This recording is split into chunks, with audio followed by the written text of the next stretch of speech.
Ay yox, sığı səs çıxaran oyuncağım haradadır? Qızılı retriever Barnaby bir missiyadadır. Hər yastığın altında və hər stulun arxasında çılğın kimi qoxulayaraq ən sevdiyi oyuncağın yox olduğunu tapır. Amma gözlə, orada nə var? Bu Luna, gözlərində yaramaz bir parıltı olan hiləgər qara pişikdir.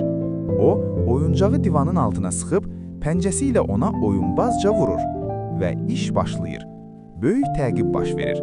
Barnaby ərəkdən qaçaraq sürüşkən taxta döşəmədə ayaqlarını yerə sürtərək sürətlə hərəkət edən pişiyi tutmağa çalışır. Lakin Luna bir kölgə kimidir.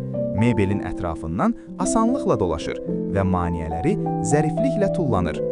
Təqib getdikcə daha gərginləşir, ta ki qəflətən bir güldan yıxılsın və su ilə dolu təhlükəsiz, amma şappıltılı bir qarışıqlıq yaransın. Nəhayət, hər ikisi tamamilə yorulur.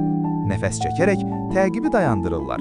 Sakit bir barış anında Luna sızıltılı oyuncağı yumşaqca Barnaby'yə doğru itələyir. O da xoşbəxtcə quyruğunu yelləyir və birgə yaxşıca dincəlmək üçün yığışırlar. Kim bilirdi ki, bir təqib belə sevimli bir qucaqlaşma ilə bitə bilər. Daha çox şirin macəralar üçün bəyənməyi və abunə olmağı unutmayın.